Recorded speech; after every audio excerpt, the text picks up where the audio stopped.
নমস্কার বন্ধুরা, শুধুমাত্র সর্ষে আর চিনে বাদাম দিয়েই যে পটলের এত সুন্দর একটি ইউনিক রেসিপি হতে পারে তা না দেখলে একেবারে বিশ্বাসই করতে পারবেন না। এবং খুবই সহজ পদ্ধতির একটি রেসিপি। অবশ্যই একবার এই ভিডিওটি ফুল ওয়াচ করে দেখুন। খুবই ইউনিক একটি রেসিপি আজকে আমি আপনাদের সাথে শেয়ার করছি। তার জন্য দেখুন কি কি লাগছে আজকে আমি দেখিয়ে দেবো। যেমন ধরুন এখানে লাগছে বেশ 6 থেকে 7টি পটলগুলো এখন আমি ওপর পোর্শনের যে একদম পাতলা খোসাটা থাকে সেই খোসাটা ছাড়িয়ে মাছ বরাবর দুটো সাইড কাট লাগিয়ে নিয়েছি, যাতে লবণ হলুদটা ম্যারিনেশনের সময় ভেতরে খুব ভালোভাবে প্রবেশ করে। সেই জন্য দেখুন ঠিক এরকমভাবে দুটো সাইড আমি কেটে নিয়েছি। এবার পটলগুলোকে লবণ হলুদ দিয়ে ভালোভাবে ম্যারিনেট করে নেব। তার জন্য পটলে আমি এবার দিয়ে দেব পরিমাণ মতো লবণ আর দেব পরিমাণ মতো হলুদ গুঁড়ো দিয়ে বেশ ভালো করে ওপর পোর্শন বা ভেতরে কাট পোর্শনটাতে ভালো করে লবণ হলুদটা মাখিয়ে কিছুক্ষণের জন্য একটু রেখে দেব, যাতে লবণটা খুব ভালো মতো অ্যাবজর্ব করতে পারে পটল।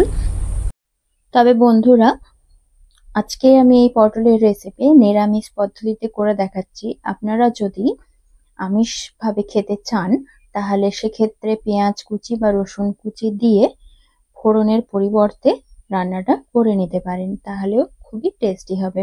তবে নিরামিষ দিনে এরকম সহজ রেসিপি খুবই কমই দেখা যায়।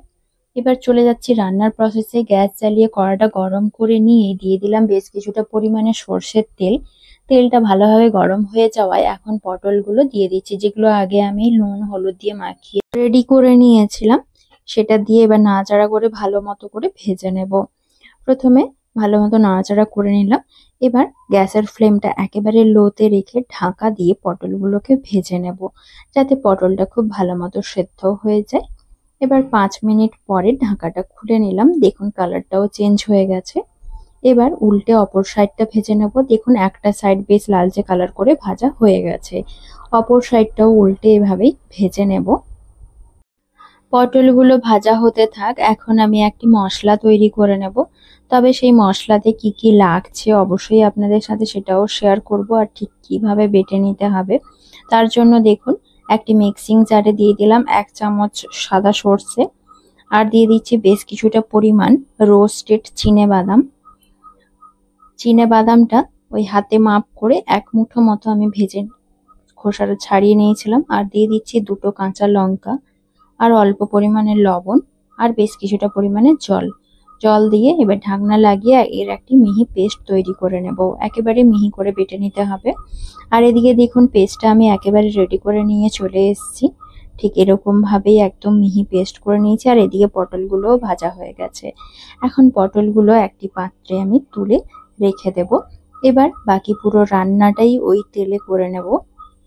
এরপর তেলেতে বেশ কিছুটা পরিমাণে ফোড়ন দেব, যার মধ্যে থাকছে একটি শুকনো লঙ্কা ও একটি তেজপাতা আর 2টো গোটা এলাচ। তবে ছোট দানার এলাচ নিয়েছি, আর হাফ চামচের মতো 5 ফোড়ন। সমস্ত মশলা খুব ভালোভাবে ভাজা হয়ে যাওয়ায় এখানে 1 চামচ হলুদের গুঁড়ো, 1 চামচ কাশ্মীরি লঙ্কার গুঁড়ো অ্যাড করে দিলাম। দিয়ে লো ফ্লেমে ভালো করে ভেজে মিক্সিতে বেটে রাখা বাদাম ও সর্ষেটা দিয়ে দিলাম। দিয়ে ভালো মতো করে এবার কষিয়ে নেব। তবে এখন গ্যাসের ফ্লেমটা একেবারেই লোতে রাখতে হবে, যেহেতু বাদাম রয়েছে, তলায় লেগে যাওয়ার সম্ভাবনা থাকে।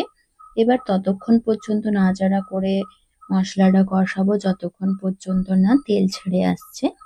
দেখুন মশলা থেকে কিন্তু তেল ছেড়ে এসছে। এখন দিয়ে দিচ্ছি ভেজে রাখা পটল দিয়ে বেশ কিছুক্ষণ নাড়াচাড়া করে নেওয়ার পরে মিক্সির বাটি ধোয়া জলটা দিয়ে দিলাম। দিয়ে আরো বেশ কিছুক্ষণ মিডিয়াম ফ্লেমে এভাবে কষিয়ে নেব, যতক্ষণ না মশলা আর পটল খুব ভালো মতো মিশে যাচ্ছে ততক্ষণ অবধি এভাবে কষিয়ে নেব। দেখুন এভাবে বেশ কিছুক্ষণ সময় নিয়ে একেবারে লো ফ্লেমে করে কষাবো। কষানোর পরে দেখুন এভাবে তেল ছেড়ে আসায় দিয়ে দিলাম পরিমাণ মতো লবণ, আর টেস্টের জন্য দিচ্ছি চিনিটার টেস্টটাকে খুব ভালোভাবে ব্যালেন্স করবে। আর 2টো কাঁচা লঙ্কা এখানে অ্যাড করে দিলাম।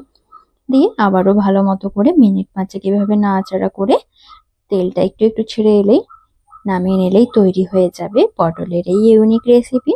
আর এই রেসিপি কেমন লাগলো অবশ্যই কমেন্টে জানাতে ভুলবেন না। আর দেখুন কালারটা কতটা সুন্দর এসছে, আর খেতেও কিন্তু বেশ ভালো হয়েছিল। আপনারাও এরকম ভাবেই একবার বানিয়ে দেখতে পারেন, খুবই সুস্বাদু একটি রেসিপি।